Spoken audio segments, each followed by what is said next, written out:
Je m'appelle Smith et j'ai besoin que vous compreniez quelque chose avant que je ne dise un mot de plus. Ce que je suis sur le point de vous raconter n'est pas un récit misérabiliste.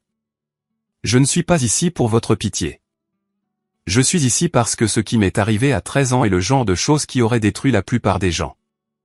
Et je l'ai vu presque me détruire. Puis je l'ai vu me bâtir en quelque chose que personne dans ma famille n'avait vu venir. Ni ma mère, ni mon père, ni mes deux frères qui pensaient que j'étais invisible, et certainement pas l'avocat assis au bout de cette table en acajou 15 ans plus tard. Quand le testament fut lu et que la pièce devint si silencieuse qu'on pouvait entendre le ronronnement de la climatisation comme un verdict. Mais avant d'arriver à cette pièce, avant d'arriver au moment qui a tout changé, je dois vous ramener à une nuit de décembre qui sentait le béton froid et un burrito au micro-ondes qui n'a jamais été fini. Laissez-moi vous peindre le tableau exactement tel qu'il était. La maison était grande.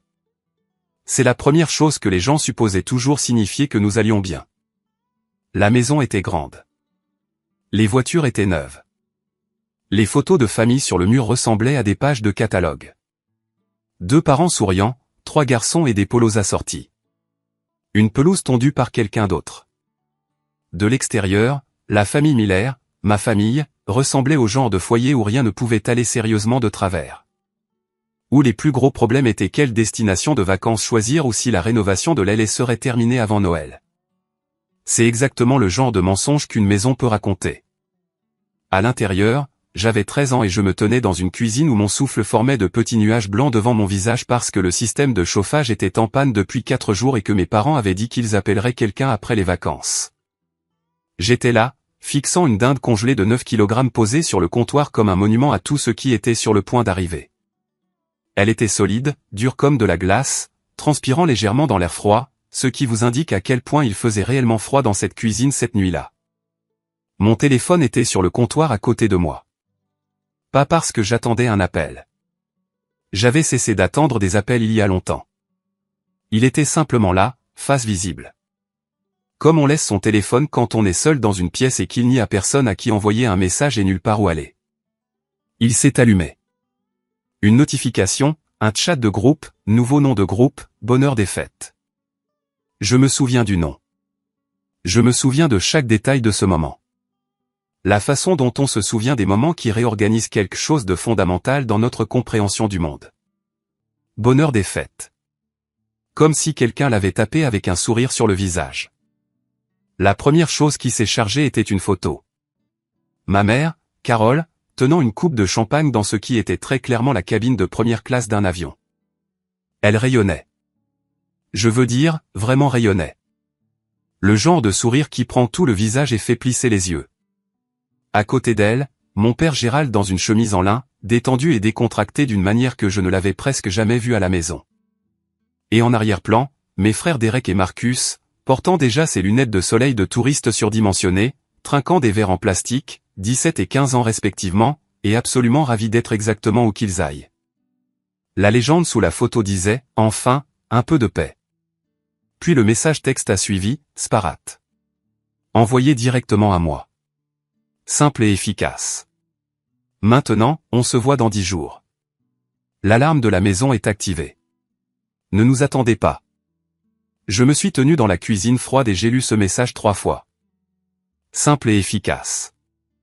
Ma mère avait décrit laisser son fils de 13 ans seul dans une maison en panne avec une dinde congelée et sans chauffage comme simple et efficace.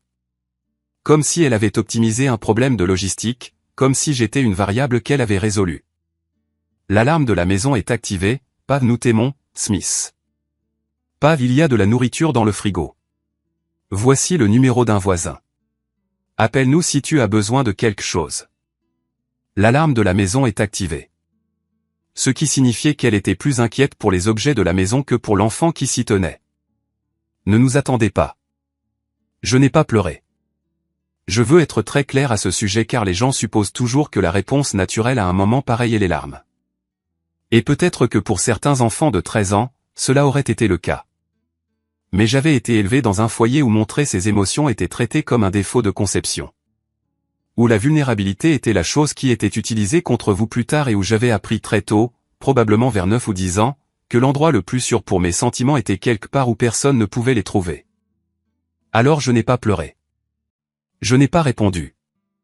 Je n'ai pas composé le numéro. Je suis resté là, dans le froid, mon souffle formant de petits nuages, regardant la dinde congelée et comprenant quelque chose avec une clarté qui semblait plus vieille que moi. La famille dans cette maison était un mot qu'ils utilisaient quand cela les arrangeait. Et en ce moment, je n'étais pas pratique. J'ai posé le téléphone face contre terre sur le comptoir. Le premier problème pratique était la nourriture.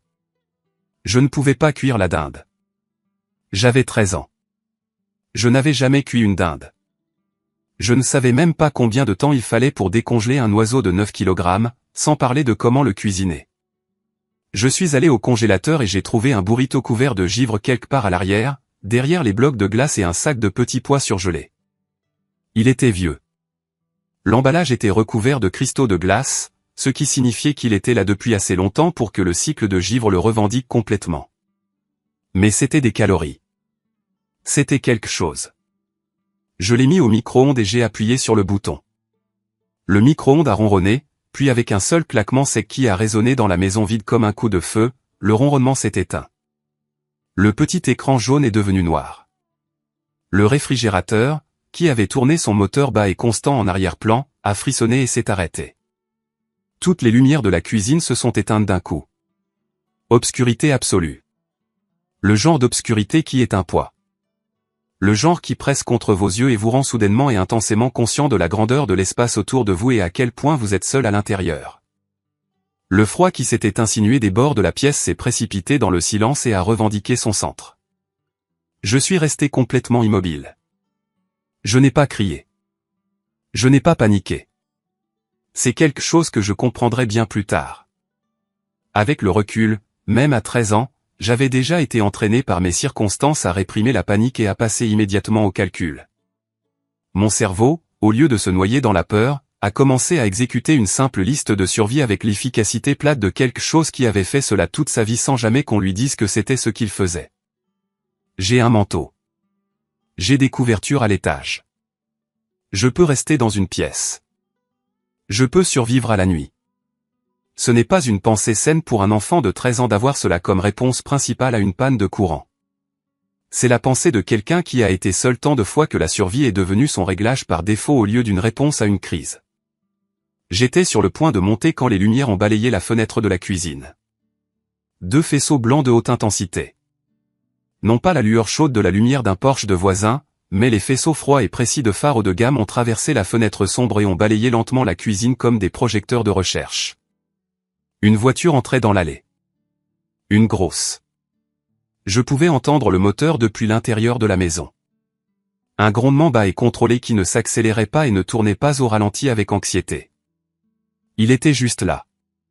Quelque chose en moi, cette partie pathétique et enfantine de mes 13 ans que je pensais avoir déjà réussi à enterrer, a été secouée par l'espoir. Une poussée stupide et irrationnelle. Peut-être qu'ils ont fait demi-tour. Peut-être qu'ils ont réalisé. Peut-être qu'ils sont revenus. J'ai couru à la fenêtre. Ce n'était pas la berline de mes parents. C'était un énorme SUV noir mat. Le genre de véhicule qui appartient à une personne qui a pris une décision spécifique sur le type de personne qu'elle voulait que le monde voie quand elle arrivait quelque part. Il tournait au ralenti dans l'allée avec l'immobilité absolue de quelque chose de complètement en contrôle de soi. La porte du conducteur s'est ouverte. Un homme en est sorti. Grand, lourd manteau de laine qui semblait avoir été coupé spécifiquement pour sa stature. Il n'a pas regardé la maison avec la moindre hésitation. Il n'a pas vérifié d'adresse sur son téléphone.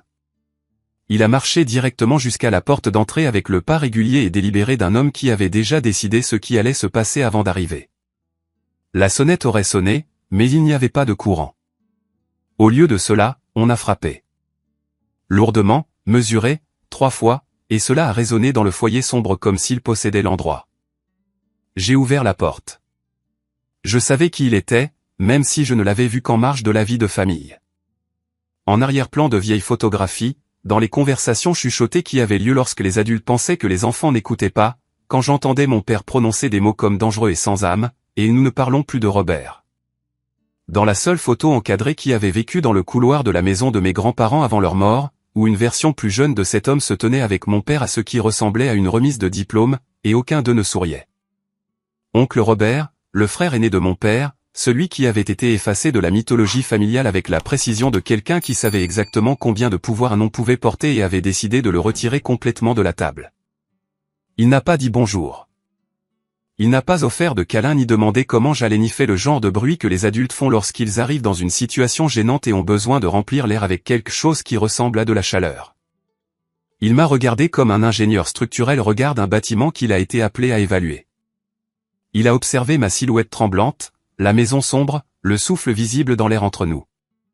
Puis il a regardé au-delà de moi dans le vide noir du couloir derrière moi. Ils ont activé l'alarme de sécurité, dit-il. Sa voix était comme du gravier sur une route froide. Pas dure, pas douce, juste complètement factuelle, mais ils n'ont pas configuré le prélèvement automatique pour la facture d'électricité. Il est entré, non pas grossièrement, mais sans attendre la permission non plus. Il a retiré un gant de cuir de sa main droite et a vérifié sa montre avec la même énergie que quelqu'un utilise pour confirmer lors d'une réunion. « Oncle Robert » ai-je dit. Ma voix est sortie en un murmure. Je n'avais pas prévu cela. Quelque chose dans le silence de la maison et le poids du moment avait compressé ma voix en quelque chose de très petit. Il m'a regardé. Ses yeux étaient d'un gris pâle et froid, ni chaud, ni méchant, mais analytique. Il calculait quelque chose. J'apprendrai plus tard que Robert Miller calculait toujours quelque chose. Que son cerveau fonctionnait sur une fréquence à laquelle la plupart des gens n'avaient pas accès, où chaque variable était déjà traitée avant que la conversation ne commence officiellement. « Fais tes bagages, Smith, dit-il. Ce n'était pas une requête. L'essentiel seulement. Tu ne restes pas dans un musée. Où allons-nous, ai-je demandé. Loin d'ici. Je suis monté à l'étage. Je n'ai pas fait mes bagages lentement ou sentimentalement. Je n'ai pas ramassé la photo de famille encadrée sur ma table de chevet. Celle de nous 5 à Yellowstone l'été de mes 10 ans. Tout le monde souriant.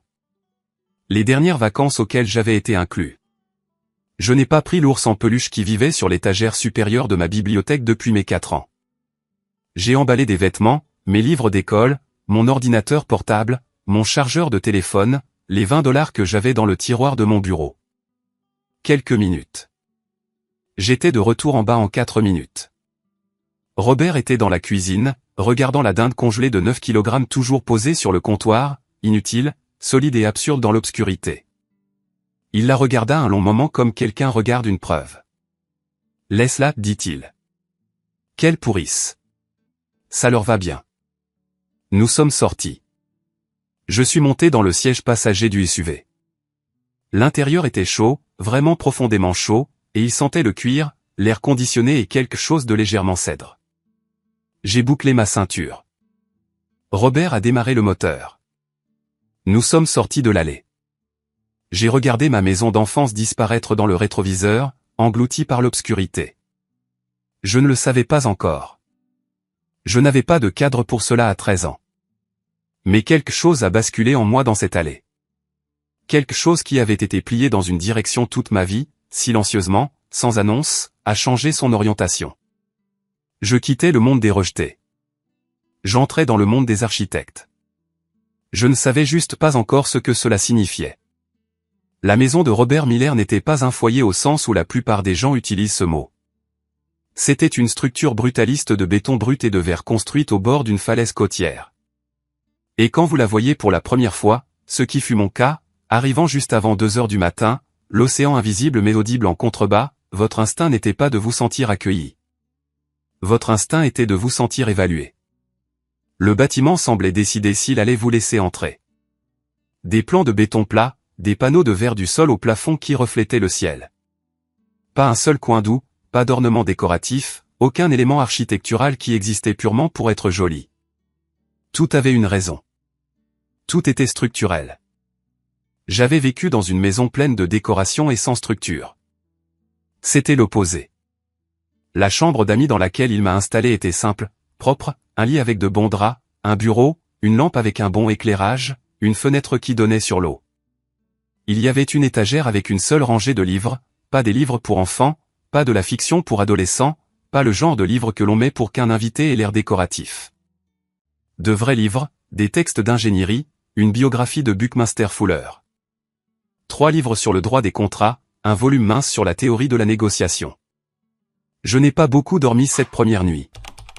J'ai gisé dans l'obscurité et écouté l'océan et essayé de comprendre la forme de ce qui venait de m'arriver. Le lendemain matin, Robert était déjà à son bureau quand je suis descendu. Il n'a pas levé les yeux. Une femme de ménage nommée Hélène, silencieuse, efficace, rayonnant le genre spécifique de professionnalisme qui vient de travailler pour quelqu'un qui valorise la fonction plus que la performance, m'a apporté le petit déjeuner sans qu'on le lui demande. Des œufs, du pain grillé, du jus d'orange, pas extravagant, juste correct. Robert ne m'a pas demandé comment j'allais. Il n'a pas offert de thérapie ni de conversation à cœur ouvert sur mes parents ou sur ce que cela devait être pour moi. Il n'en a pas fait un moment. Il a simplement continué à travailler et en ne transformant pas la situation en spectacle, il a communiqué quelque chose de plus puissant que n'importe quel mot réconfortant n'aurait pu le faire. C'est juste la prochaine étape. Tu es ici maintenant. C'est ce que nous faisons maintenant. J'ai pris mon petit déjeuner. Je suis retourné dans ma chambre. Je me suis assis au bureau. J'ai ouvert un des livres sur l'étagère, le texte d'ingénierie, qui s'appelait La logique des structures, et j'ai commencé à lire. Je ne comprenais pas la plupart des choses, mais je lisais. C'est le genre d'enfant que j'étais. Et je pense qu'il est important que vous compreniez cela car cela explique tout ce qui a suivi. J'avais grandi dans un foyer où j'étais essentiellement invisible. Mes frères Derek et Marcus étaient tous deux plus bruyants, plus doués socialement, plus conventionnellement intéressants. Derek était l'athlète. Marcus était celui qui faisait rire tout le monde au dîner. J'étais le silencieux. Celui qui s'asseyait dans un coin lors des réunions de famille et observait. Celui qui remarquait les choses.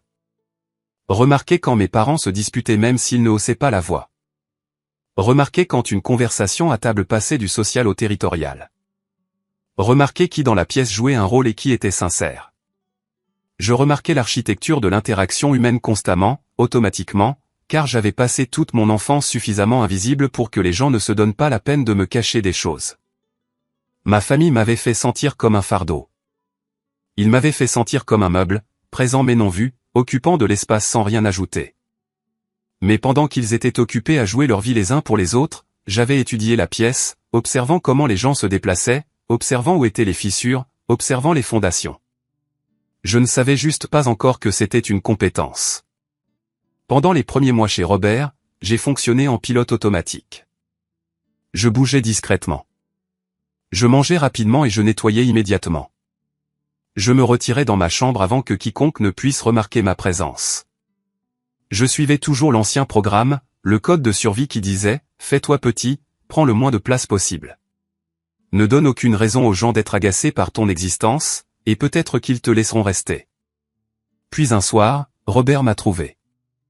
Je m'étais tapi dans l'ombre d'une bibliothèque, dans la bibliothèque, une grande pièce tapissée du sol au plafond de textes sur tout, de l'hydraulique à l'économie comportementale, le regardant travailler à son bureau. Il avait des plans étalés devant lui, un complexe commercial complexe, un grand projet, plusieurs bâtiments. Il les examinait avec un stylo rouge, faisant des marques, les sourcils légèrement froncés. J'ai figé quand j'ai réalisé qu'il m'avait remarqué. J'attendais la réprimande, le « que fais-tu à rôder ici ?» le « va dans ta chambre », le soupir d'exaspération d'un adulte qui s'est vu rappeler votre présence et la trouve incommode. Il n'a pas levé les yeux de ses documents. « Tu le fais encore, dit-il. » Je n'ai pas bougé. Faire quoi? Disparaître. Il a tracé une ligne, jeté quelque chose sur le plan. Tu penses que si tu es assez silencieux, tu ne seras pas un fardeau. Tu crois que ton silence est un déficit. Que parce que tu ne parles pas, tu ne contribues pas. Il a posé son stylo. Il m'a alors regardé, ses yeux gris plats et directs. Tu te trompes. Le silence, c'est de l'information. Il m'a fait signe d'un doigt unique. J'ai traversé la pièce et me suis tenu à côté de son bureau. Il a tourné le plan vers moi. Le développement était énorme, un complexe commercial avec des espaces de vente au détail, des bureaux et ce qui ressemblait à une tour d'hôtel. Dis-moi ce que tu vois, dit-il.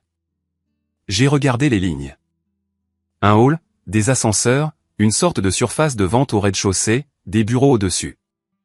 Regarde de plus près. J'ai regardé de plus près. J'ai laissé mon instinct prendre le dessus. Le même instinct qui avait passé 13 ans à observer des pièces que personne ne pensait que j'observais. Et après un moment, j'ai commencé à le voir. Non pas le design, le défaut dans le design. Le comptoir de réception fait face aux fenêtres orientées à l'ouest, ai-je dit. L'après-midi, la réceptionniste regarderait directement le soleil. Elle serait à moitié aveugle pendant la période d'enregistrement la plus chargée de la journée. J'ai tracé un doigt le long d'une autre section, et les ascenseurs sont positionnés trop loin de l'entrée principale. Les gens qui arrivent vont se rassembler au milieu du hall pour essayer de les trouver, ce qui crée un goulot d'étranglement.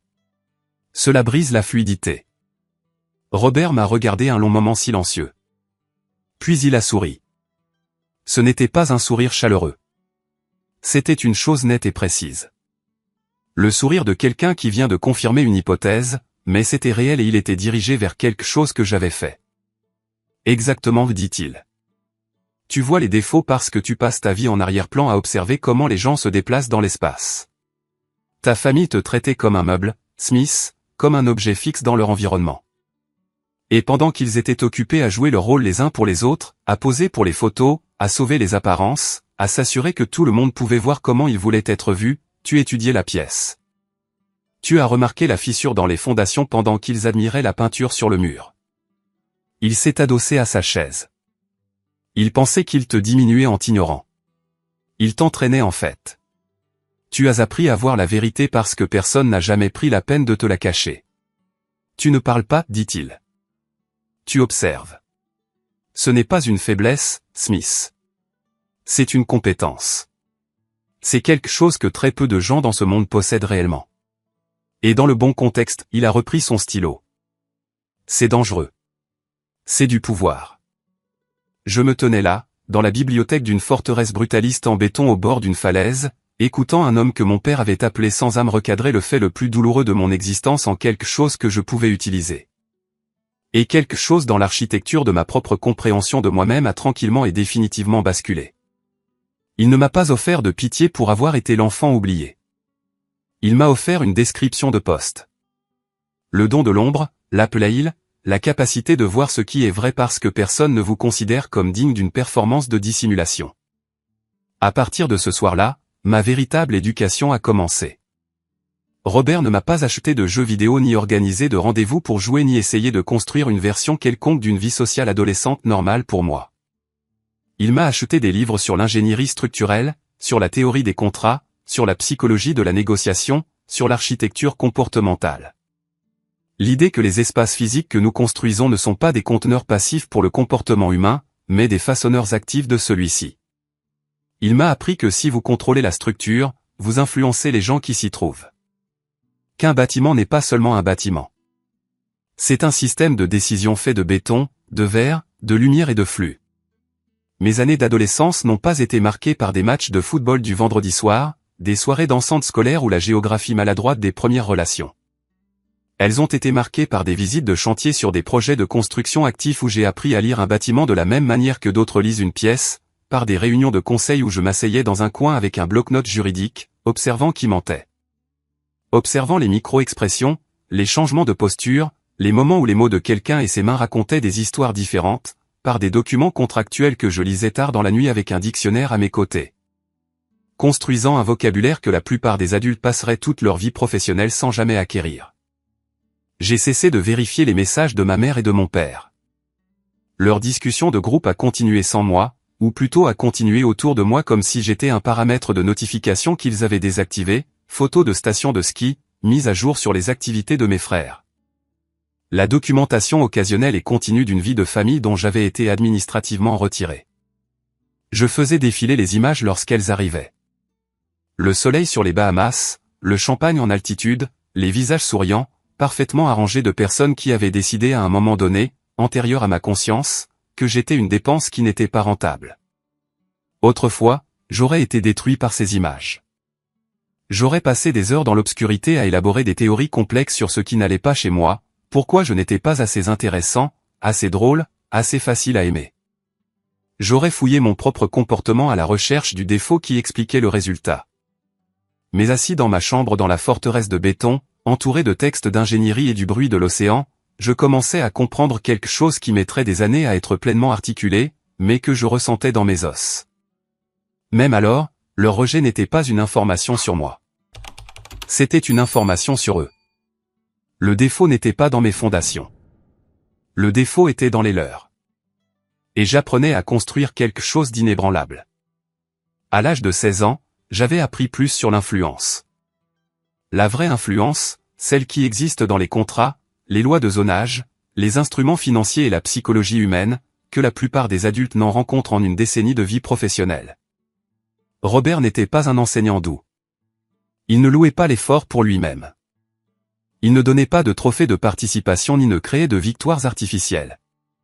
Quand j'avais tort, il le disait spécifiquement sans adoucissement. Quand j'avais raison, il le notait avec la même précision froide. Ce qu'il me donnait constamment et sans exception, c'était son attention véritable, pas l'attention performative de quelqu'un qui essaie de paraître un bon mentor. L'engagement réel et ciblé d'un homme qui avait décidé que vous valiez son temps. Il y a cependant une leçon à laquelle je pense plus que toute autre. Une seule rencontre qui a cristallisé tout ce qu'il avait essayé de m'enseigner. J'avais 16 ans. Mon espace de travail était une table de jeu que j'avais récupérée du sous-sol. Littéralement une table pliante avec un pied bancal qui vacillait chaque fois que j'effaçais un trait de crayon. La lampe dessus était une pince-lampe bon marché d'une pharmacie qui produisait le genre de lumière qui vous donne une fatigue oculaire après 1 heure. J'avais enduré cela parce que demander des choses n'avait jamais été quelque chose qui me semblait sûr dans ma vie précédente. Et même dans la maison de Robert, même après 3 ans, l'ancien réflexe se déclenchait toujours. Mais j'avais besoin de travailler et je ne pouvais pas travailler correctement dans ces conditions. J'ai trouvé Robert dans le solarium un après-midi tardif, révisant des rapports trimestriels avec une tasse de café qui avait refroidi d'une manière qui communiquait une indifférence totale au confort de la température ambiante. Je suis resté dans l'embrasure de la porte un instant, me réajustant. Puis je suis entré. J'ai besoin d'un nouveau bureau, dis-je. Et d'une meilleure lampe. L'éclairage de ma chambre est insuffisant pour le dessin. Il n'a pas levé les yeux de ses papiers. Combien ? J'avais fait la recherche. J'avais regardé des bureaux qui conviendraient, des surfaces de dessin appropriées, la bonne hauteur, une bonne qualité de fabrication, environ $800 pour les deux. Il est resté silencieux un instant. Puis il a posé ses papiers et m'a regardé. Pourquoi pas ? Je n'ai pas compris la question. Parce que j'en ai besoin. Le besoin n'est pas un critère d'achat, Smith. Le besoin est le minimum. La question est, qu'est-ce que tu vas en faire ? Il a pris son café, a découvert qu'il était froid, l'a reposé avec un léger déplaisir. T'acheter des meubles ne t'apprend rien. Les construire t'apprend tout. Il a tendu la main vers le tiroir de la table d'appoint à côté de lui et en a retiré un chéquier. Il a écrit un chèque, l'a déchiré et l'a fait glisser sur la surface entre nous. Je l'ai ramassé. $5000. C'est ton budget, dit-il. Je ne veux pas que tu achètes un bureau, Smith. Je veux que tu conçoives un espace de travail, pas une chambre d'adolescent, pas un bureau, un sanctuaire. Il m'a regardé avec ses yeux gris plats et a dit quelque chose que j'ai porté avec moi chaque jour depuis. Ta famille t'a fait sentir en insécurité dans ta propre maison. Ils t'ont fait sentir comme un invité qui avait dépassé le temps qui lui était imparti. Je veux que tu construises une pièce où tu es l'autorité, où tu es intouchable, où chaque élément de l'environnement est quelque chose que tu as choisi, quelque chose que tu comprends, quelque chose qui t'appartient. Il a marqué une pause. Si tu peux construire cette pièce, tu peux construire n'importe quoi. J'ai pris le chèque. Je suis monté à l'étage et me suis assis sur la table de jeu, qui vacillait sous moi. Et j'ai regardé le chèque de $5000 et j'ai ressenti quelque chose dont je n'avais pas de nom à 16 ans, mais que je comprends maintenant comme la sensation spécifique d'avoir un vrai problème à résoudre par quelqu'un qui vous croyait capable de le résoudre. J'ai passé les 3 mois suivants dans un état d'obsession que je n'avais jamais connu auparavant. Je n'ai pas dépensé les $5000 comme un adolescent avec $5000. Je les ai dépensés comme un architecte avec un cahier des charges, un budget et un client. Et le client, c'était moi-même, ce qui signifiait que le cahier des charges était plus exigeant que tout ce qu'un client externe aurait pu fixer. J'ai commencé par tout enlever de la pièce. J'ai arraché le tapis, littéralement, à main nue et avec un cutter, pour exposer le sous-plancher en béton brut. J'ai nettoyé le béton. Je l'ai scellé. J'ai peint les murs d'un gris ardoise foncé, non pas un choix décoratif, mais un choix calculé. J'avais étudié comment la lumière se comporte dans différents environnements colorés et je savais qu'un mur mat foncé absorbe la lumière plutôt que de la réfléchir, ce qui crée un environnement ciblé plutôt qu'expansif dans un espace où j'avais besoin de me concentrer. Je ne voulais pas que la lumière rebondisse. Je voulais la diriger. J'ai conçu un bureau en L sur mesure, non pas acheté, mais conçu. J'ai dessiné les plans moi-même. J'ai passé 2 semaines à affiner les dimensions, la profondeur, la hauteur, la gestion des câbles, l'intégration de la surface de dessin avec la surface informatique. Ensuite, j'ai trouvé un métallurgiste local, un soudeur nommé Paul, qui avait un petit atelier à 40 minutes de là, et je suis allé le rencontrer. J'avais 16 ans. Il m'a regardé avec le scepticisme tolérant que les adultes accordent aux enfants qui se présentent pour avoir des conversations d'adultes. J'ai posé mes dessins sur son établi. Il les a regardés. Son expression a légèrement changé. Il m'a donné un prix. Je lui ai dit que le prix était 20% trop élevé pour la qualité du travail fini sur les pièces de son portfolio exposées sur le mur de son atelier et j'ai spécifiquement pointé 3 soudures qui montraient une incohérence dans le motif de soudure. Son expression a de nouveau changé. Nous avons négocié. J'ai obtenu le prix dont j'avais besoin. Robert m'avait appris que l'on ne négocie qu'à partir d'une position de connaissance réelle. Le bluff est un outil à court terme avec un coût à long terme. La vraie influence vient du fait d'avoir raison. J'ai installé des panneaux acoustiques sur 2 des murs. J'avais mesuré la fréquence de résonance de la pièce et déterminé que sans traitement, les surfaces en béton créeraient un motif d'écho spécifique que je trouvais cognitivement perturbateur. J'ai acheté une vraie chaise de travail, ergonomique, réglable, le genre qui positionne correctement votre corps plutôt que de détruire lentement vos vertèbres lombaires avec le temps. J'ai construit une petite plateforme surélevée le long d'un mur pour ma table de dessin, me donnant une ligne de vision claire vers la fenêtre sans l'éblouissement. Quand ce fut terminé, j'ai appelé Robert. Il est resté dans l'embrasure de la porte et a regardé la pièce très longtemps. Il n'a pas fait de bruits enthousiastes. Il n'a pas dit wow ou super travail, gamin, ou aucune des choses que l'on fait pour paraître encourageant. Il est entré dans la pièce. Il a vérifié les soudures du cadre du bureau avec ses mains, testant les joints. Il a testé la lumière. Il a appuyé sur les panneaux acoustiques pour vérifier l'installation. Il a passé une main sur le sol en béton. Il s'est tourné vers moi, un seul hochement de tête. Net, unique, décisif. Bien, dit-il, et il est sorti. Ce seul mot, prononcé avec le minimum absolu de performance, valait plus pour moi que toutes les louanges effusives que j'avais jamais reçues de quiconque dans ma vie. C'était vrai. C'était précis. C'était du respect.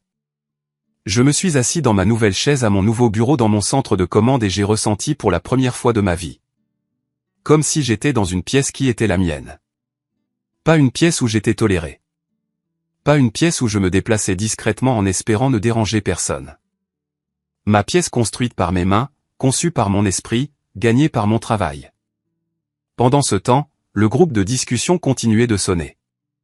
Ma mère postait des photos des rénovations de la maison d'été. Mes frères à leurs activités respectives, vivant leur vie respective au sein de la famille qui s'était réorganisée sans problème sans moi. La façon dont on réorganise les meubles quand une pièce se casse et que l'on place simplement quelque chose d'autre à sa place et que l'on passe à autre chose. Avant, je me demandais ce que l'on ressentait en voyant ces photos, si elles avaient encore le pouvoir d'atterrir quelque part de tendre en moi. Assis dans le centre de commande gris et silencieux que j'avais construit à partir de rien, j'ai réalisé que non. Non pas parce que je m'étais engourdi, mais parce que je comprenais enfin l'architecture de ce qu'elles étaient. Une surface de performance. La mise en scène élaborée d'une vie de famille qui avait une apparence extérieure et signifiait quelque chose d'entièrement différent à l'intérieur. J'avais fini d'étudier la peinture sur le mur. Je regardais maintenant les fondations, et je pouvais voir exactement ce qui s'effritait. J'ai terminé le lycée 16 mois avant l'heure, non pas parce que j'essayais de prouver quelque chose, mais parce que j'avais fini. Fini avec le rythme institutionnel, fini avec l'environnement, prêt pour que la véritable éducation commence sérieusement. Robert m'avait préparé à l'école d'architecture non pas comme un choix romantique mais comme un choix stratégique. L'architecture, me disait-il, est la discipline qui se situe à l'intersection de toutes les autres disciplines. Tu dois comprendre l'ingénierie et tu dois comprendre les gens et tu dois comprendre l'argent et tu dois comprendre le pouvoir. Fais tout cela bien et tu ne seras jamais impuissant. Il a financé toute mon éducation.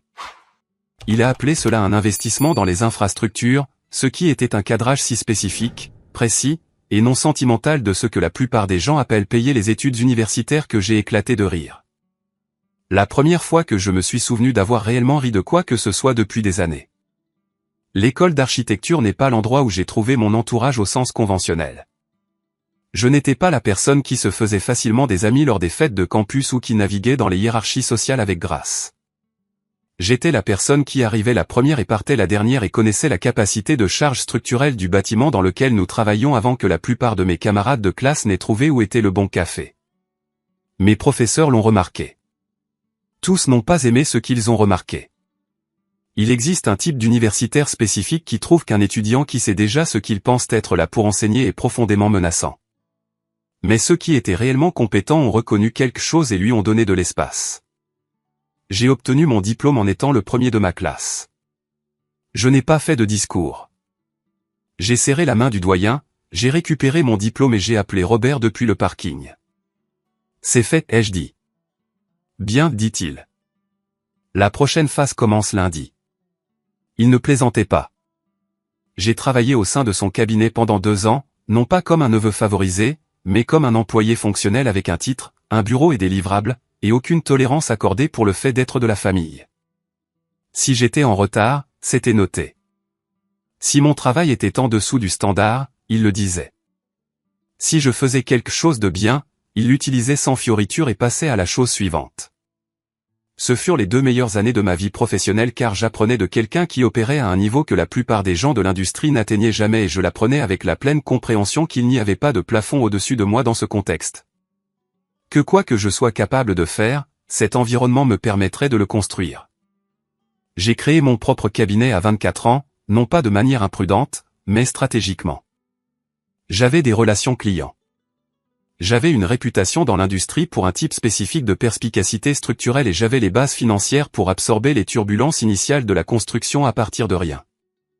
Le cabinet était petit, 3 personnes y compris moi, et le bureau se trouvait dans un espace que j'avais négocié à un taux inférieur au prix du marché en identifiant une évaluation structurelle dont le propriétaire n'avait pas réalisé qu'il avait besoin et en proposant de la fournir en lieu et place d'une partie du loyer de la première année. C'est le genre de coup que Robert m'avait appris. Pas intelligent pour le plaisir, mais stratégique. Chaque transaction est une occasion de démontrer de la valeur. Chaque pièce dans laquelle vous entrez, vous apprenez quelque chose ou vous gaspillez la visite. À 26 ans, le cabinet comptait 12 personnes. À 28 ans, je concevais des horizons. Littéralement des bâtiments dont les étages supérieurs seraient visibles à des kilomètres. Des bâtiments qui façonneraient la silhouette des villes. Des bâtiments qui me survivraient d'un siècle ou plus. Se tenant là comme preuve que quelqu'un avait réfléchi attentivement à la façon dont les gens se déplacent dans l'espace, comment la lumière modifie l'expérience d'une pièce. Comment l'ingénierie délibérée d'un environnement façonne le comportement et l'état émotionnel des personnes qui s'y trouvent. J'étais l'architecte et la fondation qui avait été coulée dans une forteresse brutaliste au bord d'une falaise avec un homme qui communiquait le respect par le silence et la précision plutôt que par la chaleur et la performance. Cette fondation était inébranlable. Robert et moi ne sommes pas devenus sentimentaux l'un envers l'autre. Ce n'était pas le vocabulaire de notre relation. Ce que nous avions était quelque chose que j'en suis venu à valoriser plus que le sentimentalisme. Un respect mutuel sincère entre 2 personnes qui se comprenaient clairement. Il m'appelait parfois pour demander mon évaluation d'un projet. Je l'appelais parfois pour discuter d'un problème structurel. 2 fois par an, nous dînions au Cliff House et discutions de l'industrie et du monde et occasionnellement de quelque chose qui frôlait le personnel. Puis l'un de nous redirigeait vers quelque chose de pratique et le moment passait sans que l'un de nous n'ait à jouer un rôle. Il avait 67 ans lorsque j'ai remarqué le changement. C'était subtil, le genre de choses que la plupart des gens auraient manqué. Une légère diminution de la décision de ses mouvements, une pause avant certains mots qui n'avaient pas été là auparavant. Il perdait en vitesse de traitement comme un ordinateur dont le matériel commence à ne plus répondre aux exigences de son logiciel. L'esprit était toujours vif. L'architecture de sa pensée était toujours intacte, mais le système physique qu'il apportait commençait à montrer des compromissions structurelles. Il n'en a pas parlé. Je n'ai pas insisté. Nous n'étions pas une famille qui traitait les choses à voix haute. Mais un soir, au dîner, il m'a regardé à travers la table en acajou avec ses yeux gris froids et a dit avec la même précision plate qu'il utilisait pour tout, mon cœur défaille. L'intégrité structurelle est irrémédiablement compromise. J'ai posé ma fourchette. Combien de temps, ai-je demandé parce que nous étions des gens qui traitaient des informations précises plutôt que des approximations confortables. Les médecins me donnent 12 à 18 mois avec intervention. Il a pris son verre d'eau. J'ai refusé l'intervention parce que j'ai étudié l'analyse coût-avantage et que le différentiel de résultats est insuffisant pour justifier le processus. Il a pris une gorgée, a reposé le verre. Je n'ai pas peur de la fin, Smith. Je suis préoccupé par la transition, le patrimoine, ai-je dit. Le patrimoine et les yens. Il m'a regardé avec quelque chose que j'aurais autrefois décrit comme de la chaleur, bien que j'ai passé des années à le comprendre comme quelque chose de plus précis. Une considération profonde et sérieuse. Ils viendront.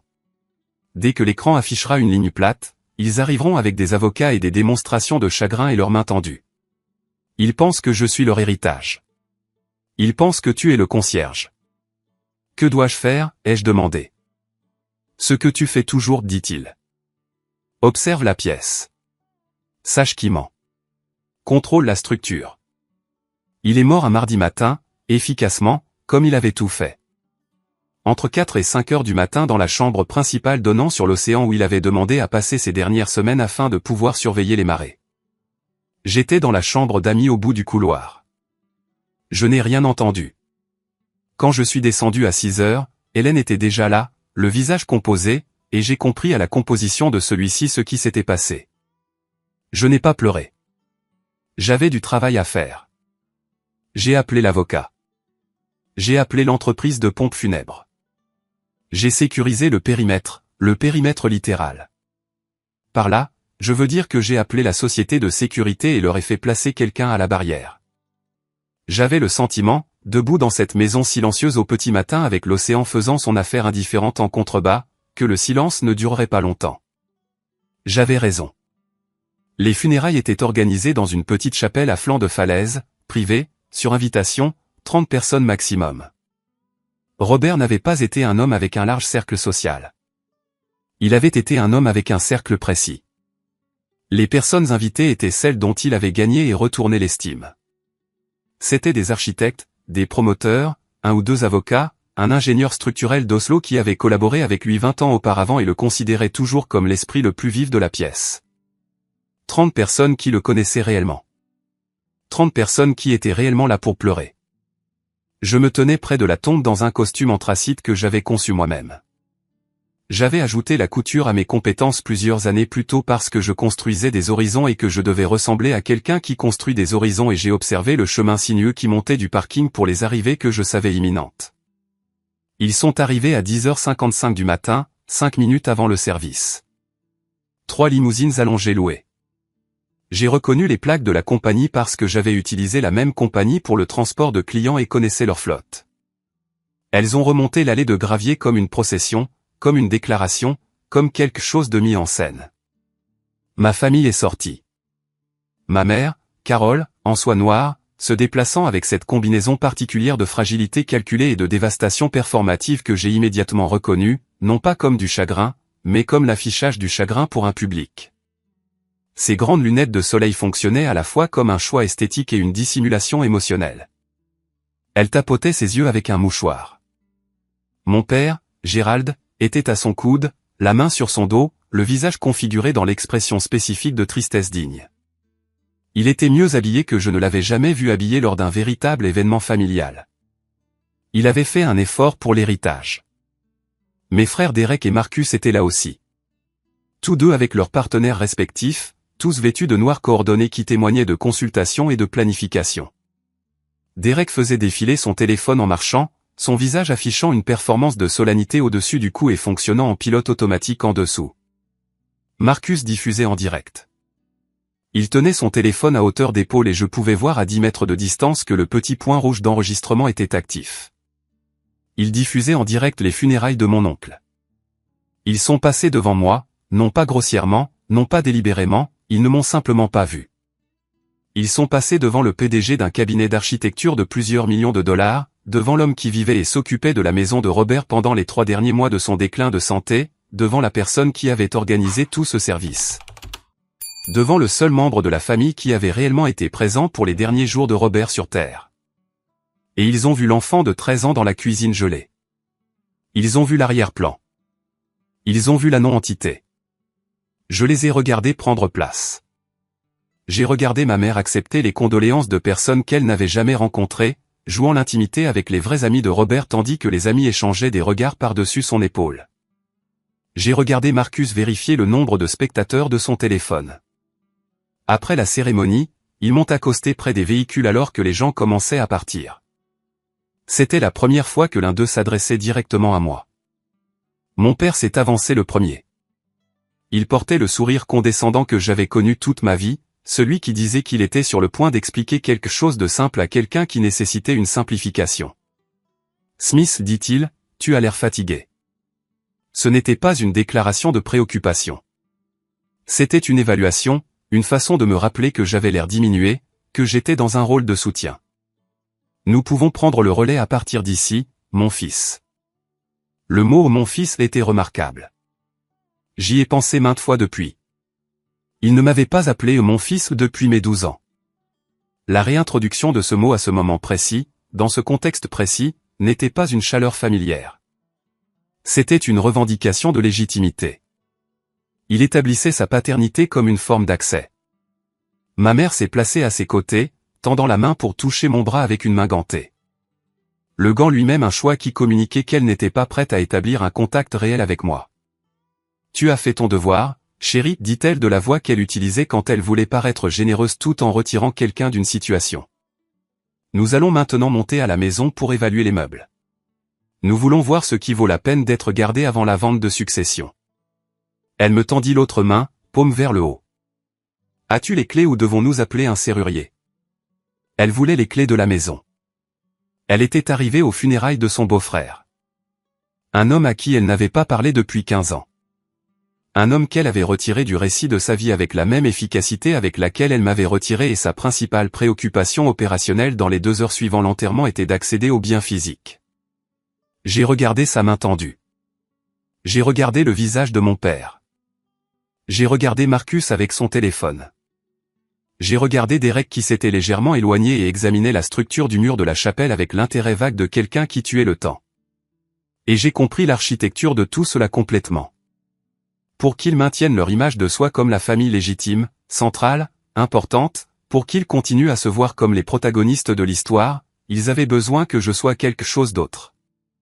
Si j'étais le neveu abandonné qui avait trébuché dans un rôle de soutien, ils pouvaient accepter la succession comme leur appartenant de droit et moi comme un détail logistique incommode. S'ils reconnaissaient ce que j'étais réellement, s'ils reconnaissaient que j'étais celui qui avait construit quelque chose, que j'étais celui qui avait la position et l'autorité, que j'étais l'architecte de toute cette situation au sens le plus littéral. Toute leur narration d'eux-mêmes devrait se restructurer autour d'un fait central impossible. Ils ne pouvaient pas faire cela. Ils n'en étaient pas capables. Non pas parce qu'ils étaient stupides, mais parce que l'infrastructure de leur concept de soi ne pouvait pas supporter le poids de cette vérité particulière. J'ai laissé un moment de silence s'installer avant de répondre. L'avocat a les clés, ai-je dit. Ma voix était complètement plate. Non pas froide, mais plate. La façon dont on énonce un fait dans une pièce où les faits sont la seule monnaie pertinente. La lecture est demain matin au cabinet. Jusque-là, la maison est scellée. Scellée? Mon frère Derek, de sa position près du mur de la chapelle, s'est retourné avec l'expression offensée de quelqu'un à qui l'on vient de dire que quelque chose qu'il considère comme sien est temporairement indisponible. Notre maison est scellée. Demain, ai-je dit, et je leur ai tourné le dos et suis allé à ma voiture. J'ai entendu ma mère appeler mon nom. J'ai entendu la voix de mon père monter dans le registre de l'indignation. J'ai regardé dans mon rétroviseur alors qu'il se disputait avec le personnel de sécurité à la barrière, exigeant l'accès à une propriété sur laquelle il n'avait aucun droit légal. J'ai regardé les gardes tenir bon. Je suis parti en voiture. Cette nuit-là, je me suis assis dans la maison à flanc de falaise. Ma maison maintenant, bien que je n'ai pas encore les papiers pour le confirmer. Et j'ai écouté l'océan et j'ai pensé à la dinde congelée de 9 kg dans la cuisine sombre et au SUV noir mat dans l'allée et à la validation d'un seul hochement de tête dans l'embrasure de la pièce que j'avais construite moi-même et je n'ai ressenti rien qui ressemblait à du chagrin et rien qui ressemblait à du triomphe. J'ai ressenti de la clarté. Demain, j'entrerai dans une salle de conférence et l'architecture de tout serait révélée. La salle de conférence de Sterling & Associates était conçue par quelqu'un qui comprenait exactement ce qu'il faisait. Les murs en acajou étaient assez sombres pour être légèrement oppressants. Les chaises étaient bonnes, mais pas confortables. Assez bonnes pour qu'on ne puisse pas s'en plaindre, pas assez confortables pour vous mettre à l'aise. La climatisation était réglée à une température qui vous gardait alerte, légèrement inconfortable, votre corps juste assez chaud pour vouloir plus chaud, mais votre esprit trop occupé pour donner la priorité à ce désir. Les fenêtres étaient du sol au plafond sur deux côtés, donnant à la pièce un sentiment d'exposition sans réellement exposer quoi que ce soit. C'était une pièce conçue pour le positionnement psychologique de chacun à l'intérieur. J'avais aidé à concevoir une pièce presque identique à celle-ci pour un client il y a 4 ans. Quand Robert m'avait dit quel cabinet nous utilisions, j'étais allé voir leur espace et j'avais immédiatement reconnu la stratégie. Je suis arrivé 15 minutes en avance.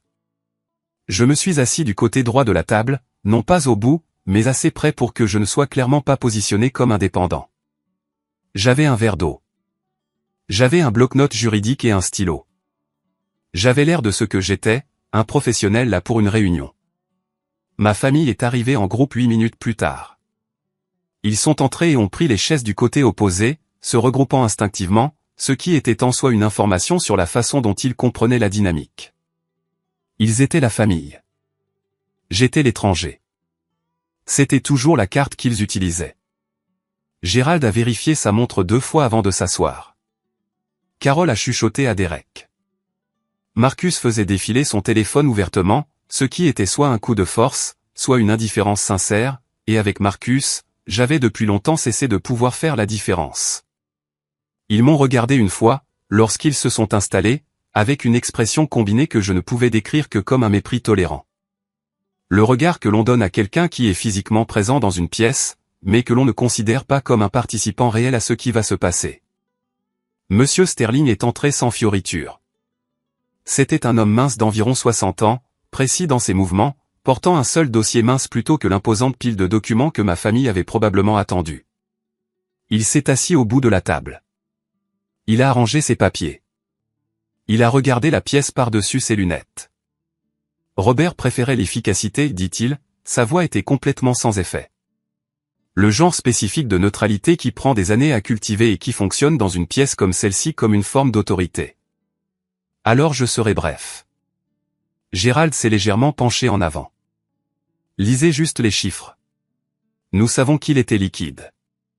Sterling l'a regardé un instant, non pas méchamment, juste avec tout le poids de son indifférence professionnelle, puis a ouvert le dossier. À mon frère Gérald, lut-il, je laisse la dette que vous avez accumulée en 1998. Le billet à ordre pour l'entreprise commerciale ratée d'un montant de 340 000 $ est par la présente pardonné. Vous êtes maintenant solvable. De rien. La pièce est devenue complètement silencieuse. Gérald a cligné des yeux. La couleur de son visage a changé. Qu'était cette note? Il s'est arrêté, s'est recalibré. Cela a été radié il y a des années. Où est-le?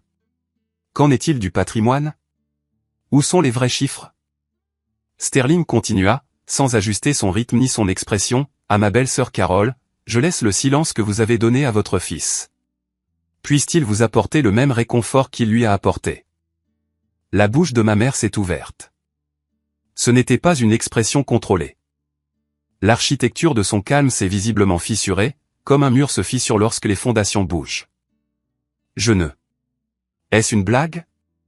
Y a-t-il un vrai document? Ce n'est pas.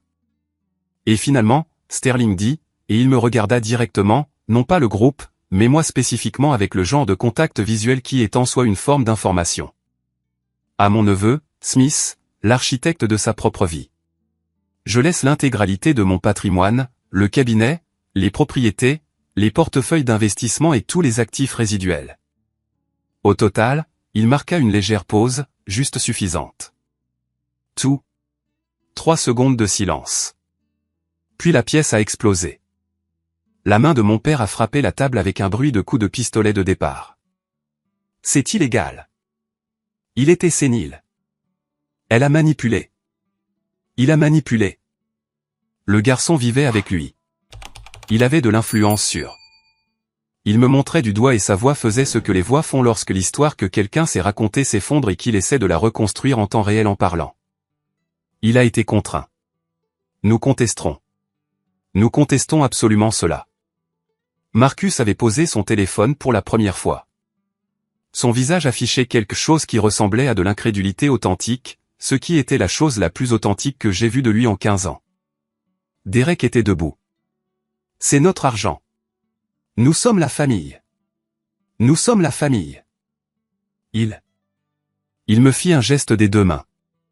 Et je remarquai que le geste n'était pas achevé, qu'il s'arrêtait avant d'arriver à une destination cohérente parce que la phrase l'obligeait à définir ce que j'étais, et il n'avait pas de mots pour cela qui servit son propos. Assieds-toi, Derek, dis-je. La quiétude de ma voix, non pas douce, non pas suppliante, juste calme, la quiétude spécifique de quelqu'un qui n'a aucun investissement émotionnel dans le bruit qui l'entoure, sembla le surprendre plus que n'importe quel volume l'aurait fait. Il s'assit. Sterling leva une main. Il y a un autre document, dit-il. La pièce redevint silencieuse avec la qualité spécifique de silence qui existe lorsque des personnes désespérées entendent le mot au document et se permettent d'espérer que c'est la correction dont elles ont besoin. Sterling fouilla dans le dossier et en retira un morceau de papier. Non pas un nouveau document, mais un ancien. Le genre d'ancien qui avait une texture, qui avait absorbé le temps comme le papier absorbe ce qui l'entoure. Il le fit glisser sur la table en acajou vers mon père. Gérald le ramassa. Son visage fit quelque chose que je ne lui avais jamais vu faire auparavant, et que je ne lui ai plus jamais vu faire depuis. La couleur disparut, non pas progressivement, mais complètement. Comme une lumière qui s'éteint plutôt que de s'estomper. « Qu'est-ce que c'est » chuchota ma mère. Un accord de prêt, dit Sterling. Daté du 24 décembre, il y a 15 ans. La dinde congelée, le chat de groupe, la cuisine sombre, le bonheur des fêtes, cette date, la date de leur départ. J'ai senti le sang dans mon corps devenir froid et immobile. Robert Miller a accepté d'accorder un prêt de $500 000, continua Sterling, sa voix poursuivant avec l'élan absolument indifférent et continu de l'eau, à Gérald et Carol Miller pour couvrir une combinaison de dettes de jeu, d'obligations commerciales non honorées et de dépenses de maintien de leur style de vie. Robert a accepté de fournir cette somme à une condition. Il marqua une pause et pointa une clause au bas de la page. Il tourna le document face à la pièce. La clause était surlignée. En échange de cette somme, Gérald et Carol Miller acceptent de renoncer à toute revendication parentale directe sur leur fils, Smith Miller. Ils acceptent de transférer la garde physique et légale à Robert Miller et de cesser toute provision financière et émotionnelle continue à l'enfant. Ils acceptent par écrit que l'enfant est le fardeau du prêteur, et non des emprunteurs, à compter de cette date. La pièce était complètement silencieuse. Non pas le silence d'une pièce où les gens se ressaisissent. Le silence d'une pièce où l'architecture vient d'être révélée et où tout le monde regarde l'élément structurel qu'il ne savait pas être là. J'ai regardé le document. J'ai regardé la date. J'ai regardé la signature anguleuse et précise de l'écriture de Robert et, à côté, les signatures bouclées et décontractées de mes parents. Des signatures que je reconnaissais des bulletins de permission, des formulaires scolaires, des quelques documents de mon enfance qui avaient exigé qu'ils reconnaissent formellement mon existence. Ils l'avaient signé, tous les deux, le 24 décembre, il y a 15 ans. Le même jour où ils ont embarqué pour les Bahamas. Le même jour où ils ont activé l'alarme et laissé la maison à un enfant de 13 ans dans l'obscurité. Ils ne m'avaient pas oublié dans un moment de privilège insouciant. Ils n'avaient pas été négligents de la manière désorganisée dont les personnes égocentriques sont négligentes. Ils avaient fait une transaction. Ils s'étaient assis en face de Robert, qui, je le comprenais maintenant, était allé vers eux, les avait approchés, leur avait offert une porte de sortie, et ils avaient signé un document légal me transférant. Comme un billet à ordre, comme une responsabilité, dont ils étaient heureux de se débarrasser de leur bilan. $500 000. C'était le chiffre auquel ils étaient arrivés. C'était le prix auquel le calcul de mon existence passait de coût à bénéfice sur leur grand livre. Un demi-million de dollars valait plus pour eux que ce que j'aurais pu être pour eux en tant que fils. Pas même proche. Pas même après délibération. Ils avaient encaissé le chèque et pris des vacances. J'ai levé les yeux du document. J'ai regardé mon père. J'ai regardé ma mère. J'ai regardé mes frères qui absorbaient cela. La façon dont les gens absorbent une information qui restructure leur compréhension de tout ce qu'ils croyaient vrai. Lentement, avec une résistance visible, avec l'expression de personnes dont les fondations sont en train d'être excavées sous leurs pieds en temps réel. Je m'attendais, je crois, à ressentir quelque chose d'énorme à ce moment-là. J'avais pensé, si jamais je m'étais permis de l'imaginer, que la révélation de la véritable raison de mon abandon produirait quelque chose d'opératique. Du chagrin, peut-être de la rage. Le genre d'événement émotionnel sismique que la situation semblait exiger. Ce que j'ai ressenti, c'était de la clarté. La clarté la plus profonde, la plus nette et la plus spécifique que j'ai jamais expérimentée. Parce que le document sur la table n'était pas une tragédie. C'était un reçu. C'était l'écriture comptable qui expliquait enfin chaque ligne qui l'avait précédée. Et en l'expliquant, il a éliminé la dernière question que je m'étais jamais posée sur moi-même par rapport à eux.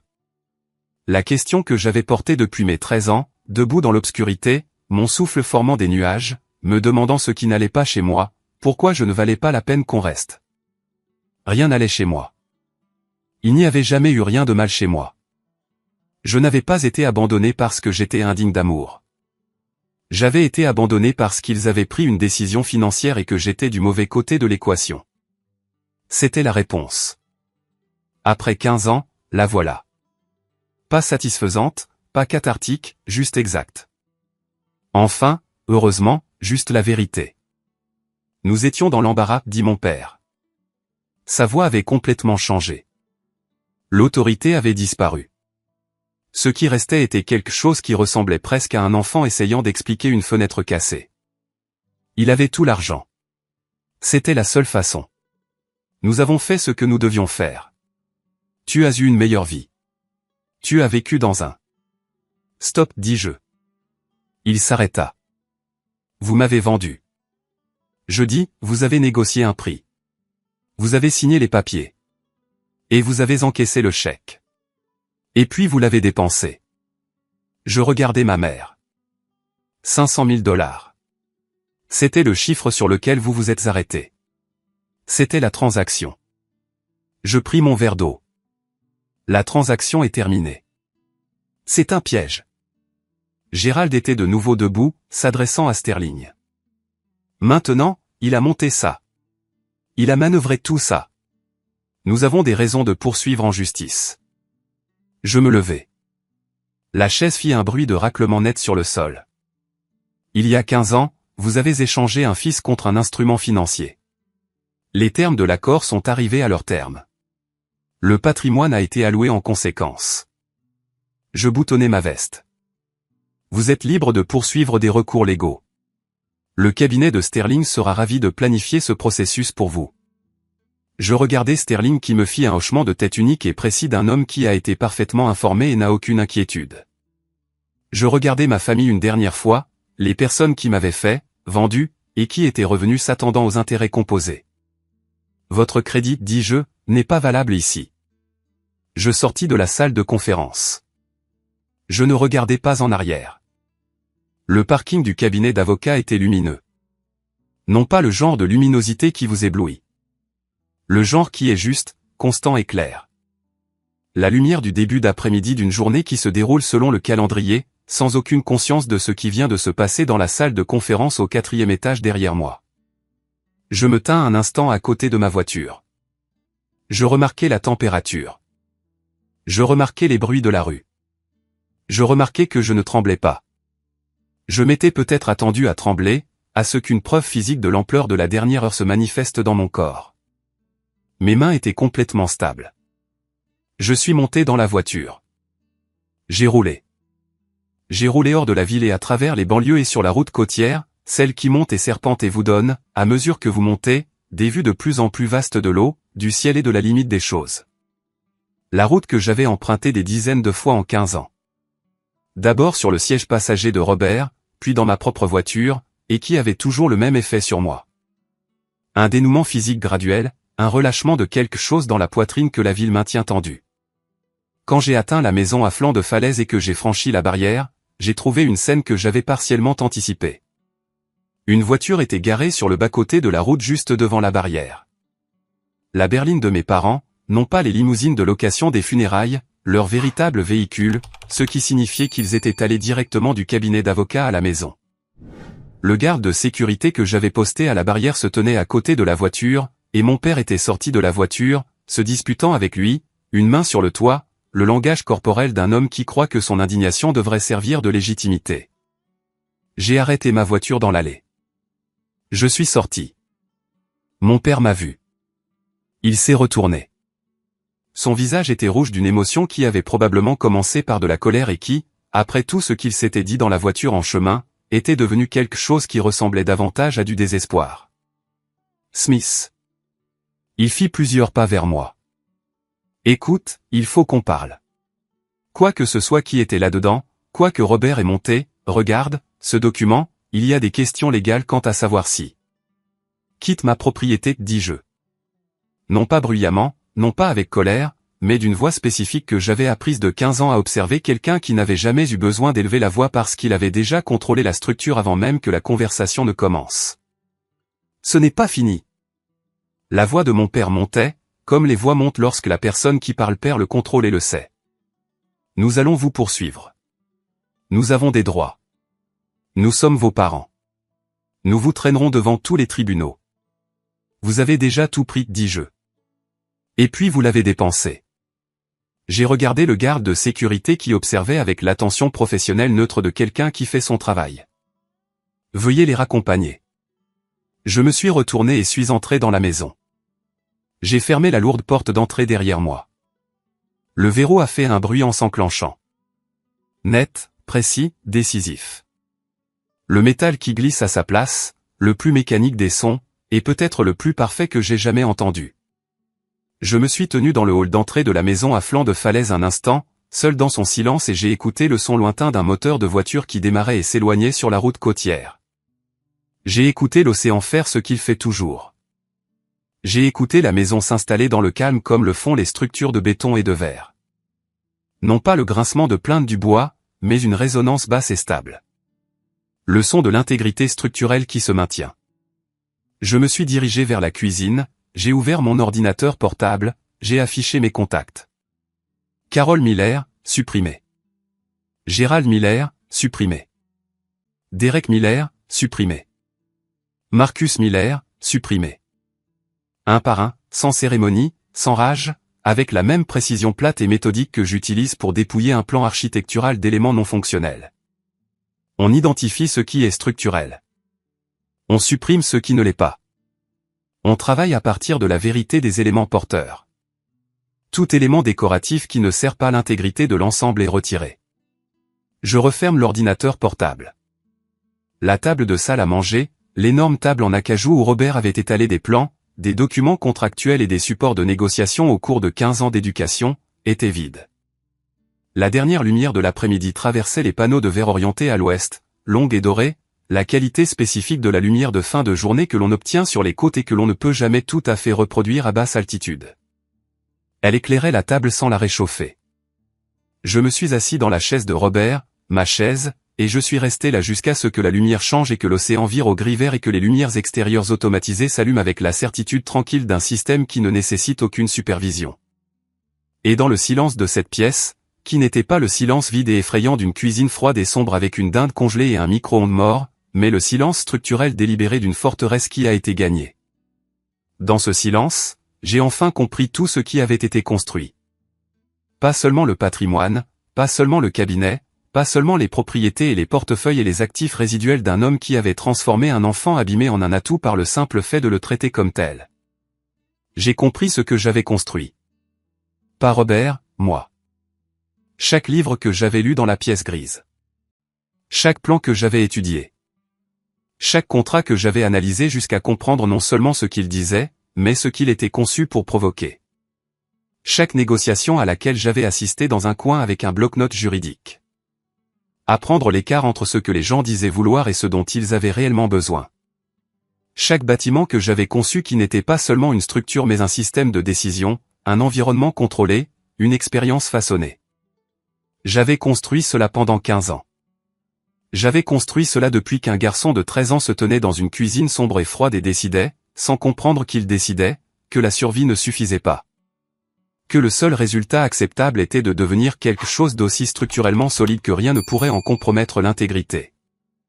Ils avaient essayé de me bâtir en un déficit, en une charge qu'ils pouvaient décharger en arrière-plan de l'histoire de quelqu'un d'autre. La figure discrète et oubliée qui existait pour que les personnages principaux se sentent plus centraux par contraste.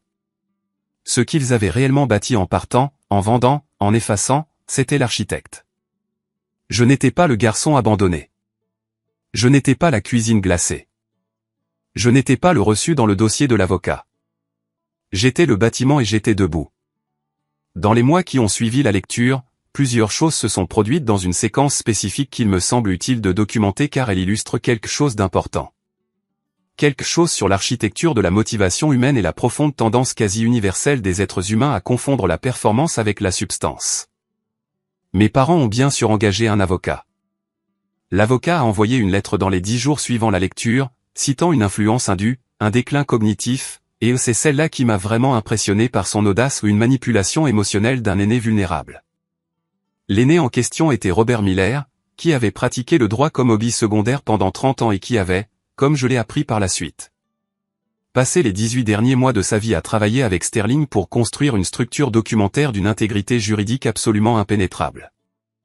Le testament avait été témoigné 3 fois sur 3 mois distincts.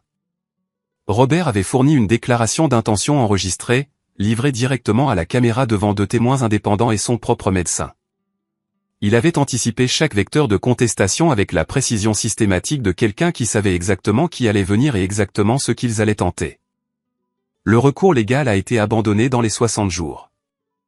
On m'a dit que l'avocat adverse, après avoir examiné le dossier complet, avait conseillé à mes parents que l'affaire avait une probabilité de succès de 0% et que la poursuivre ne générerait que des coûts. Mon père m'a appelé une fois après l'abandon du recours. J'ai répondu, ce qui nous a surpris tous les deux, je crois. Il a dit, Smith, je sais que tu es en colère. J'ai dit, je ne le suis pas. Il a dit, alors aide-moi à comprendre pourquoi tu fais ça. J'ai dit, je ne fais rien, papa. Tu as fait quelque chose il y a 15 ans, et les conséquences sont arrivées. Ce n'est pas moi. C'est de la physique. Il a dit, nous sommes ta famille. Et j'ai dit, la chose vers laquelle j'avais construit toute ma vie d'adulte sans jamais vraiment savoir que c'était la destination. Non, vous étiez mes parents. Ce sont des choses différentes. Une famille est quelque chose que l'on construit. Vous ne l'avez pas construite. Robert l'a construite. Je l'ai construite. Vous avez encaissé avant que les fondations ne soient coulées. Il est resté silencieux longtemps. Je suis désolé, dit-il. Et je pense qu'il le pensait. D'une manière limitée, comme une personne peut penser quelque chose qu'elle n'atteint qu'après avoir épuisé toutes les alternatives.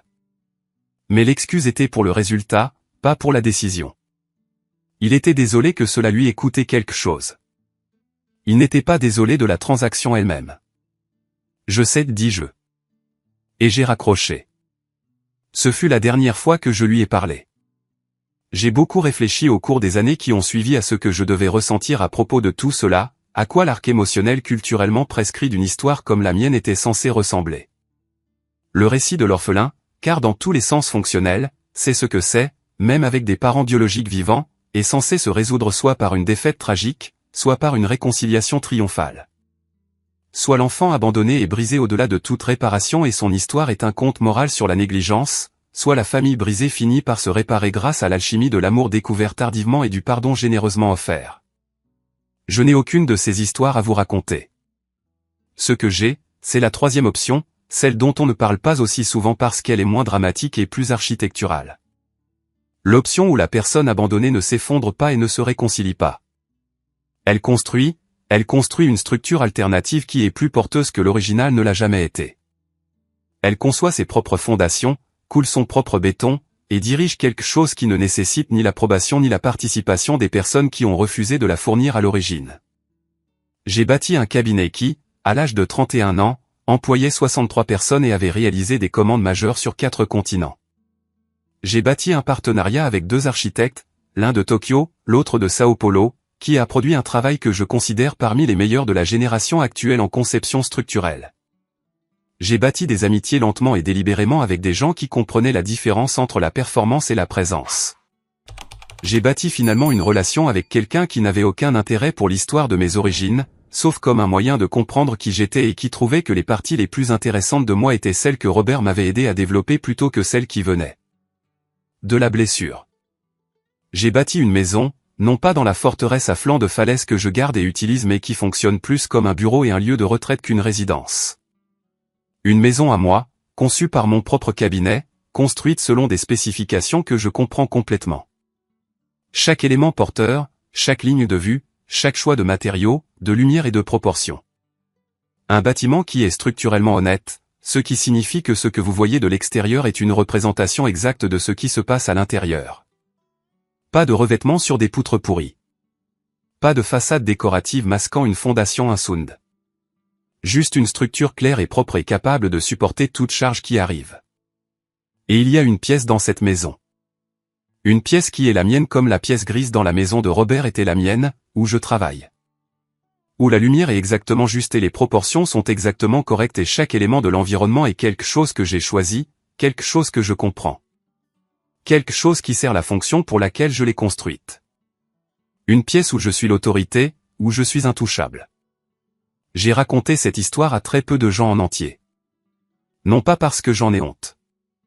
Je n'ai honte de rien, sauf des années que j'ai passées à me demander si l'échec était le mien, mais parce que l'architecture complète de celle-ci est compliquée et que les gens ont tendance à vouloir extraire un message simple de structure compliquée.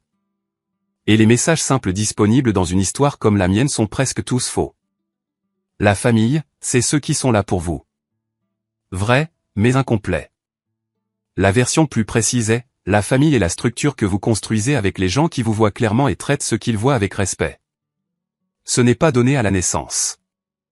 C'est conçu au fil du temps avec la même délibération que vous apporteriez à toute structure que vous destinez à durer. Le pardon vous libère. Peut-être. Je ne sais vraiment pas. Je n'ai pas pardonné à mes parents au sens conventionnel du terme. Je n'ai pas décidé que ce qu'ils avaient fait était acceptable ou que la relation qui l'a détruite pouvait être reconstruite à partir des décombres. Mais j'ai atteint quelque chose qui fonctionne mieux que le pardon dans ma vie quotidienne réelle, qui est la compréhension. Je comprends exactement ce qu'ils ont fait et pourquoi ils l'ont fait et ce que cela dit d'eux par rapport à ce que cela dit de moi. Cette compréhension ne m'oblige pas à ressentir de la chaleur envers eux ou à maintenir le contact avec eux. Elle ne me demande rien d'autre que la précision. Le succès est la meilleure vengeance. Non, la vengeance exige un investissement continu dans les personnes sur lesquelles vous vous vengez. Ils doivent regarder pour que ce soit une vengeance. Ils doivent s'en soucier. Ma famille, à ma dernière connaissance, ne regardait pas. Ils étaient occupés par le projet continu de leur propre vie, qui continuait de produire les mêmes résultats avec les mêmes défauts structurels pour les mêmes raisons structurelles. Mon succès n'a rien à voir avec eux. Il n'est pas dirigé contre eux. Il est dirigé vers la chose que je construis, qui n'est pas une réponse à eux, mais un projet entièrement indépendant de leur participation ou de leur observation. Voici la leçon que je peux réellement soutenir. Celle qui est vraie dans mon cas spécifique et que je crois avoir une validité structurelle générale. Les gens qui vous ont ignoré vous enseignaient, non pas intentionnellement. Ils n'étaient pas assez généreux pour l'intention, mais fonctionnellement. Chaque fois qu'ils traversaient une pièce sans tenir compte de votre présence, ils entraînaient votre capacité d'observation. Chaque fois qu'ils jouaient une version d'eux-mêmes qui était incompatible avec ce que vous pouviez voir se passer réellement, ils entraînaient votre capacité à lire l'écart entre l'histoire et la structure.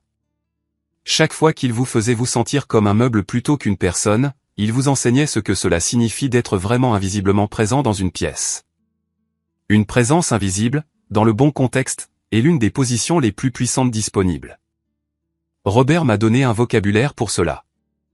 Il m'a donné l'architecture professionnelle et intellectuelle pour convertir une adaptation douloureuse en une compétence professionnelle. Mais la matière première, les années d'observation, les années de calcul, les années à me rendre suffisamment petit pour voir tout ce qui était déjà là. Cela avait été construit de manière douloureuse et involontaire par les personnes mêmes qui pensaient me diminuer. Ils ne me diminuaient pas. Ils fabriquaient les conditions précises requises pour produire ce que je suis devenu. Je ne leur en suis pas reconnaissant. La gratitude implique qu'ils m'aient rendu service, et ils faisaient le contraire d'un service.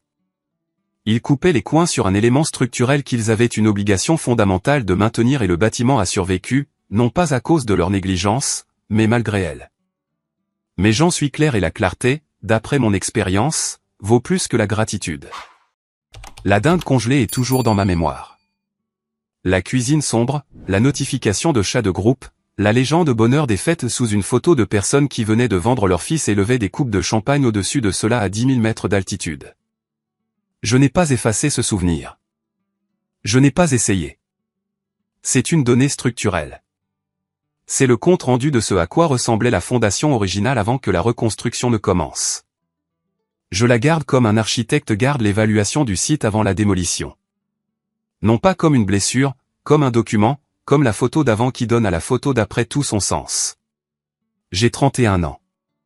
Au moment où je vous raconte cela, le cabinet réalise un travail dont je suis fier, de cette manière spécifique, non performative, dont on ne peut être fier que de quelque chose qui vous a réellement demandé de faire de votre mieux plutôt que de simplement en donner l'apparence. Nous avons actuellement une commande en développement dans 3 pays différents. J'ai une équipe de personnes dont beaucoup sont les plus intelligentes et les plus observatrices avec lesquelles j'ai jamais travaillé. Des personnes qui ont été attirées par le cabinet non pas pour son prestige mais pour sa méthode, qui est de toujours regarder la structure en premier et de ne jamais laisser les préoccupations décoratives dicter les décisions d'ingénierie. La maison à flanc de falaise est entretenue. J'y vais pour travailler et réfléchir et occasionnellement pour me tenir dans la pièce qui était celle de Robert et regarder l'océan faire ce que l'océan fait. La table en acajou est toujours là. J'y étale parfois du travail comme il étalait des plans.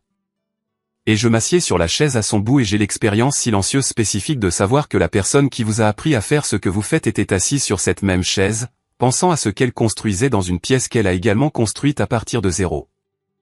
Mes parents, selon les dernières informations que j'ai reçues par des canaux périphériques, se débrouillent. La dette que Robert leur a pardonnée a été un véritable soulagement matériel pour leur situation et le style de vie qu'ils maintiennent est plus modeste que celui auquel ils aspiraient, mais fonctionnel. Mes frères ont leur propre vie, leur propre famille, leurs propres décisions à prendre sur ce que le passé signifie pour eux et quel poids lui donner. Aucun de nous n'est en contact. Ce n'est pas de l'acrimonie. C'est simplement la conclusion naturelle du fait que nous n'avons pas de relation les uns avec les autres. Nous partageons la biologie, pas l'histoire. Et la biologie sans histoire ne fait pas une famille. Ce que j'ai à la place, c'est une fondation que personne ne peut contester. Une structure bâtie sur la vérité plutôt que sur la performance. La capacité d'entrer dans n'importe quelle pièce et de la lire. Non pas parce que quelqu'un me l'a appris comme une astuce, mais parce que j'ai passé des années à être l'invisible, ce qui est la meilleure formation possible pour voir clairement ce que tous les autres dans la pièce s'efforcent si fort d'obscurcir. Et la connaissance absolue et inébranlable que les gens qui vous dévalorisent, qui vous font vous sentir comme un meuble, qui vous regardent droit dans les yeux et n'enregistrent rien, ces gens-là ne voient pas la pièce. Il manque l'élément le plus important qui s'y trouve. Et cette négligence, avec le temps, a tendance à coûter très cher. Robert m'a dit quelque chose une fois, très près de la fin. Lors d'une de ces soirées qui frôlaient le personnel avant que l'un de nous ne la redirigeait, il a dit, la plus grande réalisation structurelle n'est pas le plus haut bâtiment. C'est le bâtiment qui survit à ce pourquoi il n'a pas été conçu. Le bâtiment qui supporte une charge inattendue et tient bon. J'ai supporté une charge inattendue à 13 ans. Je ne savais pas comment la gérer. Je n'avais pas le vocabulaire pour cela. Je me suis tenu dans l'obscurité, mon souffle formant des nuages, et j'ai fait la seule chose que je savais faire, qui était de calculer. Je calcule toujours. Le bâtiment est toujours debout et il le restera longtemps. Si vous avez parcouru toute cette histoire, et je dis bien toute, car la partie la plus importante n'est pas la lecture du testament ou la table de l'avocat ou l'un des moments dramatiques que la plupart des gens couperaient pour un montage de faits marquants. La partie qui compte est ce qui s'est passé dans la pièce grise. Le bureau, l'inspection des soudures, le seul hochement de tête. Le moment où un enfant de 13 ans qui avait été entraîné à se rendre invisible s'est vu dire que son invisibilité n'était pas un défaut. C'était une arme. C'est cette partie que je veux que vous reteniez. Car voici ce que j'ai appris en observant les gens évoluer dans ce monde. La plupart d'entre nous portent une version de la dinde congelée. Un événement, une personne, un moment de rejet ou de renvoi ou d'abandon pur et simple que nous avons conservé comme preuve de notre propre insuffisance plutôt que comme preuve de l'échec de vision de quelqu'un d'autre. Nous avons pris la donnée d'être sous-estimée et l'avons classée sous ce qui ne va pas chez moi au lieu de la classer là où elle appartient, sous ce qu'ils ont manqué. Ce qu'ils ont manqué est ce à partir de quoi vous devez construire. L'ombre est un don. Le silence est de l'information. La structure vous appartient à concevoir. Rendez-vous à la prochaine. Dos dragones de hielo.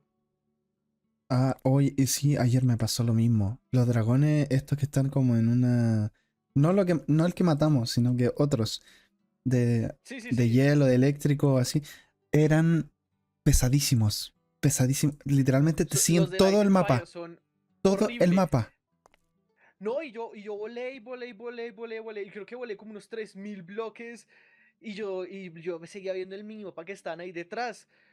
Y un momento a otro entonces dije como, no, pues yo ya pasé por acá, se había quedado como un túnel por donde me podía meter. Y lo que hice fue meterme así con esa escoba, pero mejor dicho, súper... O sea, fue película de acción. Me metí por ese túnel, salí por otro lado. Y como que cuando trataron de meterse al túnel, uno le cascó al otro y se quedaron peleando entre ellos. O si no, What the fuck, ¿cómo que uno que entraron al túnel y se dieron cascado? Están hablando. es que le estaba contando a Dino que antier me persiguieron dos dragones de hielo y casi no me los quito encima. Ayer me maté a uno. Maté a uno eléctrico. Porque ¿sabes lo que me pasó? Como a mi escoba, cuando choca con algo, explota. ¿Ok? Sí, sí, sí. Y choqué con el dragón. Y me morí. ¿Ok? Pero volví y el dragón estaba bugueado adentro de mi escoba y no se podía mover, no podía atacar, no podía hacer nada. Y así lo maté.